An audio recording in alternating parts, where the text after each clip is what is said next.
پوه نه شوم چې خدای پاکه د دې څه مطلب دی، د دې خوب څه مطلب دی. وی الله مې هغه خوب رښتونی کړ. د مدینې سردار نبی علیہ السلام خوب کې ورته الله وښوله چې هغه سپومې اب ستا دې غېږ له رارسېږي. خدای پاک د نبی کریم صلی الله علیه وسلم نکاح راوسته او پیغمبر علیه السلام آزاده کړ. نو یو ځل کور کې دا ناسته و جړلې. پیغمبر علیه السلام مبارک راغی. صفیه ولې جړ؟ د الله رسوله دا فلانکې بیبي چې دا ما پورې ټوکې کوي. وی څه وایي؟ وی ما ته وایي چې ته خو د یهودي لورې. د بیبیانې یو بل سره خامخا جګړې د ښځو منځ کې راځي او هغه بله بیبي راته لاس داسې کړي چې ته خو لنډه یې د قد نه لږه وړه وه معمولي غوندې. نبي علیه السلام مبارک ډېر زیات او دا ورته چا وي؟ دا ورته حضرت حفصې رضی الله عنها هم ام المؤمنین وه. نبی علیه السلام مبارک ډېر زیات خفه شو چې راغی. وی خدای نه ویرېږه دا خبرې مه کوې، دا خدای نه ویرېږه.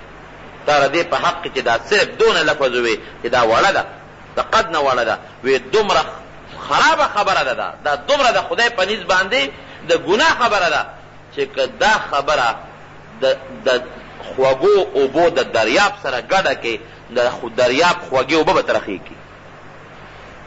دا دومره ترخه خبره ده د خدای په نیز که خوږو اوبو سره یو ځای چې نه هغه خوږې اوبه به ترخې کړي. او صفیې مه خفه کېږه، ورته ووایه چې زه د هارون علیه السلام لور یم. ځکه یهودیان د هغې هارون علیه السلام او موسی علیه السلام پیغمبرانو د هغوی نسل و پکې او د موسی علیه السلام رویری یم. ما تاسو فخر ولې کوئ؟ دومره د نبی علیه السلام مبارک د وینځو سره د غلامانو سره مینه وه.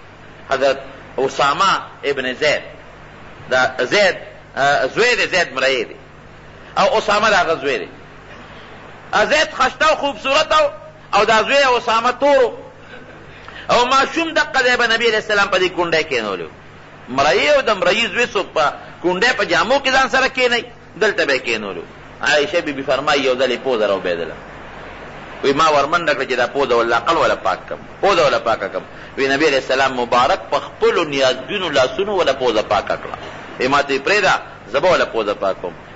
عایشې دا ټیک ته چې د مرئی زوی دی اسامه، خو زما ډېر خوښ دی، دې سره مینه کوه الله به د سره مینه کوي. دومره به یې د مرئی خیال ساته، د مرئی د زوی دونه خیال ساتل چې هغه مبارک لاسونه د هغې څونه لوی قیمت دی، په هغې به یې وله قڼې پاکولې، پوزه به یې وله پاکوله.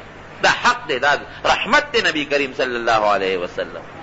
نو ښځو له مریانو له وینځو له چې نبی علیه السلام کم حق ورکړی دی، دا ترغیب به ورکو چې مریان آزاد کړي. ترغیب چې که چا مرئی آزاد که چې د هغه مرئی هر یو اندام د آزاد که الله به د دې انسان هر اندام د جهنم د اور نه آزاد کړي. مطلب یې دا چې د مریان ټول آزاد شي، خلک یې آزاد کړي چې ځان له خپل کار کوي او خپل روزګار کوي. دا رحمت ته نبی کریم صلی الله علیه وسلم. نو ښځو متعلق مې خبره کوله چې اسلام کم ښځو له حق ورکړی دی. یو شی دی دا ښځې لږې غوندې په دې غوسئ مونږ ته چې پرده په اسلام کې ده، پرده او ښځې عموما پرده نه کوي. نو دې دا حق غواړي، نو اسلام دا حق نه دی ورکړی. بالکل اسلام دا حق ورکړی چې قرن فی بیوتکن ولا تبرجن تبرج الجاهلیة الاولى، چې کور کې په آرام کښېنئ، بورقې په سر کې، چې بار ته وځئ په څادر کې وځئ، په غټه بورقه کې وځئ، بې بورقې نه او بې څادر نه د کور نه بار ته مه وځئ. دا حیا ورکړې ده، دا حق دی، دا حیا ده. دا حق نه ورکوي ښځه شریعت ښځې له چې ته بار منډې وه سړو سره. دا اوس چې دا کم ریسونه کېږي تاسو ته پته وه په اخبار کې که نه، ګوجرانواله کې کم ریس چې کېده پیراتن ریس ته که څه بلا ده، الکان او جنکې دا نیم عریان صرف په نیکرو کې منډې والے، په نیکرو کې الکان او جنکې دا په سړک په نیکرو کې منډه وي چې کم به مخکې کېږي.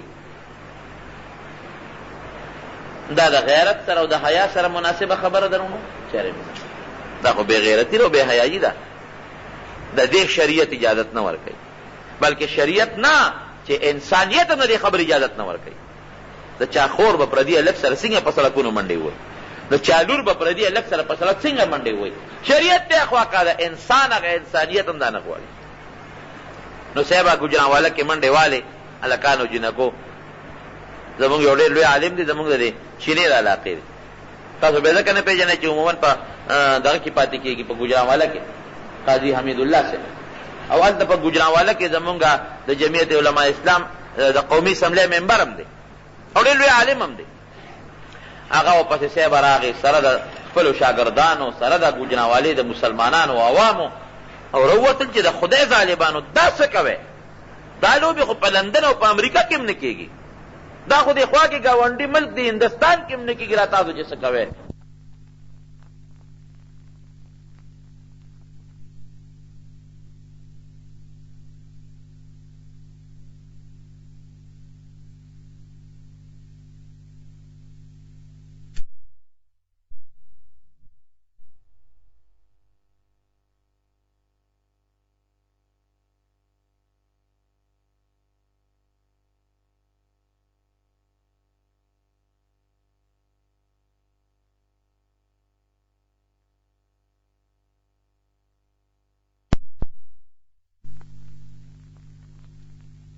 خو که تاسو وایئ چې اسلام دې ښځې له ورکوي، اسلام څه کوي چې دا یو مذهب هم ښځې نه ورکوي. او تاسو ته یو بل خبره مو کوم، هغه مولانا صاحب نن زمونږ د کلي کې یو پروګرام دی هغې له راځي، په مولانا حمیدالله صاحب زمونږ د ملکانو جومات قطمن خیلو جومات کې مازدیګر 4 بجې یو دغه پروګرام جوړ شوی دی، هغې ته به هغه مولانا حمیدالله صاحب راځي. تاسو ما ته ویلي دي چې هغه ملګرو ته ووایئ چې پروګرام له راشي، نو شرکت پکې وکړي، هغه به راته ټوله خپله واقع بیان کړي چې دا ما څه کړي دي او ما سره د وفاقي حکومت څونه ظلم وکړو. نو خلک وایي چې موږ له دې داسې حق راکړي چې اسلام دا حق نه ورکوي. اسلام د حیا مذهب دی، د غیرت مذهب دی. یو صحابي نبی علیه السلام له راغی، وایي د الله رسول اسلام ته مېړه کېږي خو یو اجازت پر له راکړي. وایي څه شی؟ وایي د بدعملۍ اجازت پر راکړي چې بدعملي وکړم، دې نه بغیر زما ګزاره نه کېږي، زما جون ټول په دې بدعملۍ کې تېر شو، زناکارۍ. نو زه مسلمانۍ کم خو که دې خبرې اجازت پکې راکړې. نو ګوره نبي علیه السلام ډېر هوښیار و، دی ونه وایي چې نه د اجازت پکې نشته. وی بدعملي په اسلام کې کول غواړې؟ وی یو. وی ښه. وی دا بدعملي ته خپلې خور له خوښې چې ستا خور سره دې څوک بدعملي وکړي؟ وی نه جي، زما خور سره به څوک بدعملي وکړي چې دا چل به سره وکړم. وی ښه. وی مور سره یې خوښې چې ستا مور سره څوک بدعملي وکړي؟ وی زما مور ته به څوک رانږدې کړي چې سرمن ته وباسه. وی خور سره یې خوښې چې ستا خور سره څوک بدعملي وکړي؟ وی صاحب دا تاسو څه وایئ؟ وی ښځې سره یې خوښې، تر لور سره یې خوښې، ماما لور سره خوښې چې څوک راشي او بدعملي. وی صاحب زما ښځې سره، زما لور سره، زما خور سره، زما مور سره د چا څوک به څنګه راشي او بدعملي به وکړي؟ وی ته چې بدعملي کول غواړې چا سره به بدعملي کړې؟ خو د بل انسان خور سره به کړې. د خپلې خور سره نه خوښې پردی خور سره ولې؟ د خپلې لور سره نه خوښې د پردی لور سره ولې؟ د خپلې ښځې سره نه خوښې پردی ښځې سره ولې؟ د خپلې مور سره نه خوښې پردی مور سره؟ سوچ وکړه غوندې ته خو خپل سره نه خوښې، نو ته چې دا بدعملي کې خپل سره به کوې که پردی سره؟ وی بس صاحب توبه، دې نه مې توبه ده، بس بیا ته راته کوو چې مسلمان شم، په هغه تک خدای پاک مسلمان. پیدل نه پس مې د بدعملۍ نه توبه ده. اسلام خو د غیرت او د حیا د دین نوم دی. اسلام کې غیرت دی، حیا ده پکې. لکه یو سړی دا نه خوښوي چې زما لور دې بربنډه باروزي، دا نه خوښوي چې زما لور دې سرتور سربار وګرځي او پردي سړي دې ورته ګوري، نو ته پردی لور خور ته ولې ګورې؟ ته بیا دا ولې خوښوې چې پردی لور خور دې بربنډه ګرځي او زه دې ورته وګورم؟ دا ګناه ده، خو بې غیرتي ده. څنګه د خپلې خور حیا په تا ګرانه، دارنګې د پردی خور حیا به هم ساتې. څنګه د خپلې لور حیا در باندې ګرانه، د پردی لور حیا به هم ساتې. څنګه د خپلې مور حیا در باندې ګرانه، د پردی مور حیا به هم ساتې. دا غیرت هم دی، دا پښتو هم دا، د انسانیت هم دی، د اسلام هم. د اسلام ښځې له حق ورکړی دی. ښه دا به نه وایو چې اسلام کې د ښځې حق نشته. اسلام کې چې څومره حق دی دا په بل څیز کې نشته. نبي کریم صلی الله علیه وسلم د ښځو دپاره رحمت دی، د ماشومانو دپاره رحمت دی. ګوره د دین مسله داسې ده، نبی علیہ السلام مبارک فرمایي چې کور ته سامان راوړي، خوراک.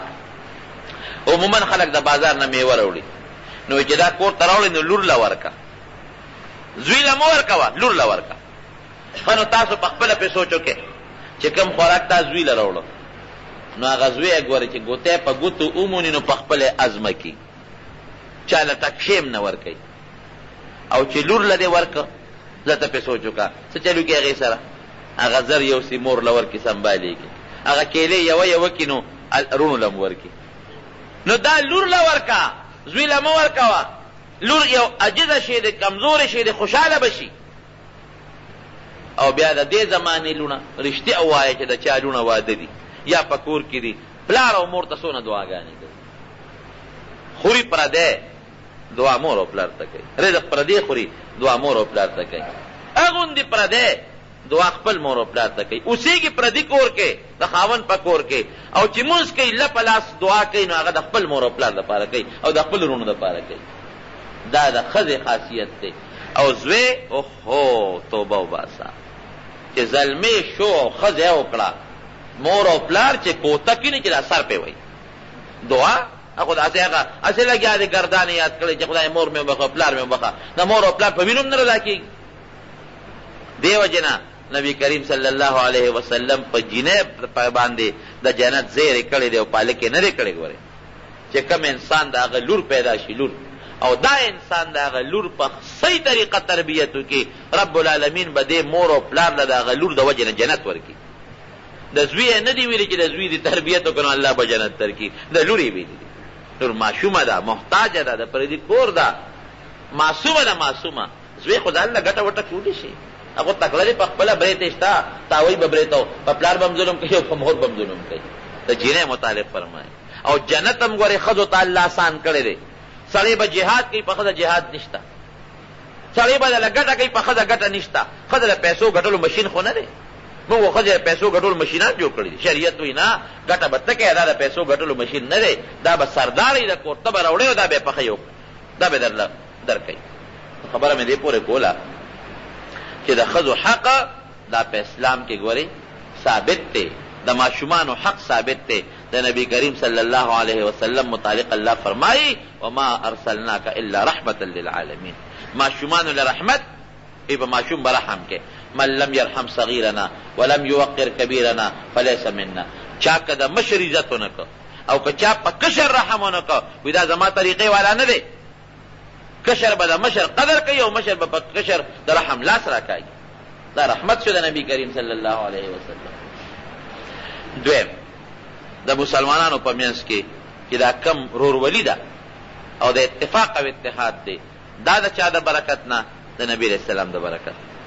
کله چې نبی علیہ السلام مبارک مدینې شریفې ته هجرت نو کړ په مدینه منوره کې دوه قوم اوسېدل. یو ته به اوس وی بل ته به خزرج وی. دواړه یو بل سره مشتو ګریبان جګړې به او قتل و قتال به یو به یو وجه او بل به بل وجه. قرآن حکیم کې الله فرمایي وکنتم علی شفا حفرة من النار فانقذکم منها.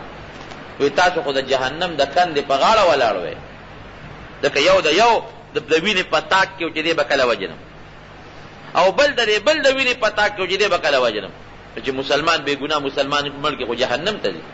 چې نبی علیہ السلام مبارک هجرت وکړ د نبی علیہ السلام د برکت نه خدای پاک هغه ټول رونه کړل. هغه د پلار قاتل او دا سړی به په یو صف کې یو بل سره ولاړو. هغه د یو بل ذاتي دشمني کې په سونو مړي یو طرف ته او سونه مړي بل طرف ته شوي وو. د نبی علیہ السلام د برکت نه یو ډوډۍ باندې په یو کاسه په یو درستخان باندې بناست یو ورورولي ته جوړه شوه. دا د نبی علیہ السلام رحمت دی که نه د امت لپاره ډېر غټ رحمت بل شته. خو هغه د مکې خلک او د مدینې خلک د جدا جدا وطن خلک دي هغه الله داسې خپل منځ کې رونه کړل چې نبی علیہ السلام مبارک مدینې منورې ته هجرت وکړو. د انصارو د مدینې د خلکو خپل کورونه او د مکې د خلکو د مهاجرینو خپل کورونه نو وی ورورولي به جوړه کړو. ډېره ښه خبره. نو یو مهاجر به د یو انصاري رور کړه دا ستا رور شو. بل مهاجر به د بل انصاري رور کړه دا ستا رور شو. مهاجر خو سره شو هر څه خو د انصارو سره کور به د ده راځه زما رور شوې زما کور کې به اوسېږي. زما رور شوې زما ښځه زما مور او زما لور به ستا خدمت کوي. زما رور شوې راشه زما نیمه ځمکه ستا شو ځان لیکره. تر دې حده پورې یو صحابي د بل صحابي رور کړی. نو دې ورته وایي دا انصاري وی ای مهاجر روره دې خوا راشه. وی ته زما رور شو. وی داسې کار دی چې زما مال دی چې دې بوځم چې نیمه ځمکه در سره تقسیم کړم نیمه ستا او نیمه زما. دې ته قرباني وایي. او زما دوه ښځې دي وی راشه یو پکې خوښه که چې ستا کمه خوښه زه به وله طلاق ورکړم او تا ته به په نکاح کړم. وبکې څوک داسې چې ستا کمه خوښه دا نه چې دا یو مې نه راخوښه دا به پرېږدم تا له به په نکاح کړم. نه چې ستا کمه خوښه راشه ګوته پکې را یو به زه به طلاق ورکړم تا ته به په نکاح کړم. ولې رسول الله مبارک ماله ته رور کړی چې زما رور شوې چې د سره داسې مینه وکړه. او ته څه وایي هم داسې نو چې ښځه راځه چې ځو. وی نه وی بارک الله فی اهلک و مالک، وی رب العالمین ستا په اهل کې خیر او برکت پیدا کی، ستا په ښځه کې او ستا په مال کې خدای برکت پیدا کی. دلونی علی سوق، ما ته بازار وښایه، ما در تجارت چل راځي، ځان له خپله مزدوري وکړم. وی راځه بازار ته یې بوته، ګوره هغه احسان او اخلاص وکړه، خو بل ورته نه ستا ښځې دې ستا ومبارکي، ستا مال دې ستا ومبارکي. اخلاص هغه م وکړه او دم وکړه. بازار ته لاړ، څو ورځې نه وې تېرې چې خدای پاک مالم ورکړه، څو ورځې نه وې تېرې چې واده یې ځان له وکړه. نو انصار د مدینې منورې خپل منځ کې دشمني ختمه شوه، رونه رونه شو، او د مکې مکرمې مهاجر او د مدینې منورې انصار د خپل منځ کې رونه رونه شو. او اوس تا ته الله وایي واعتصموا بحبل الله جميعا ولا تفرقوا، دا الله په دین په قرآن او په اسلام عمل وکړئ، یو رونه شئ، یو بس. دا فرق پکې مه کوئ چې دا زما دا غریب دی او دا مالدار دی او دا ښکلی دی او دا تور دی. دا فرقونه د خدای په دین نشته. د عجمي په عربي باندې او د تور په د سپین په تور باندې او د مالدار په غریب فرق نشته. د الله په نس چې ګران دی هغه سړی ګران دی چې هغه تقوا او پرهیزګاري پکې یو مسلمانان شئ. نبی علیہ السلام فرمایي خو زمونږ د پیغمبر علیہ السلام په تعلیم عمل نشته. یعنی که هغه د مشرق نه مغرب پورې مسلمانان یو موټی شي، یو اتفاق او یو اتحاد پکې پیدا شي، دا کافر د دنیا که راغونډ شي خدای وکړه خپم به د ځمکې نه اوچته کړي. نن که د امریکا په مسلمان لوبې کوي، ولې مسلمانان په خپل منځ کې بې اتفاقه دي. یو مسلمان د امریکې ملګری دی نو بل پې ووایي، نو بیا هغه بل یې ملګري شي نو بل مسلمان پې ووایي، نو بیا ورسره هغه بل ملګري شي نو بل مسلمان پې ووایي. نو خبره مې دې پورې کوله چې د نبي علیه السلام مبارک وجود دا د ماشوم دپاره، د لوی دپاره، د ښځې دپاره، د سړي دپاره، د مرغي دپاره، د انسان دپاره، بلکې د حیواناتو دپاره هم ګورې رحمت دی. یو حدیث پاک کې راځي لا تقوم الساعه حتى لا يقال في الارض الله الله، وی تر څو چې په مخ د ځمکه الله الله ویل کېږي نو قیامت به نه راځي. دا د الله نوم موږ ته چا ښولی دی؟ دا پیغمبر علیه السلام. دا ښکلې عقیده موږ ته چا ښولی ده؟ نبي علیه السلام. نو که پیغمبر علیه السلام مبارک نه وي او د ایمان نه وي او د الله دا نوم خلکو نه اخېسته، قیامت به راځي. چې قیامت راغلی وي اونې به هم تباه وي، بوټي به هم تباه وو، کاڼي به هم ختم وو، اوبه به هم ختمې وې، نور او سپومی به هم ختم وو، دریاب کې کبان به هم ختم وو، مرغۍ به هم ختمې وې. قیامت سره خوار څه تباه شي؟ دا قیامت که بند دی او د دې حیواناتو ته دا فایده ده او ژوند دی، دا د چا د برکت نه؟ دا د نبي علیه السلام د برکت. دا خو د هغې برکت دی. او یرونو د ټولو نه زیات رحم خو په موږ مسلمانانو.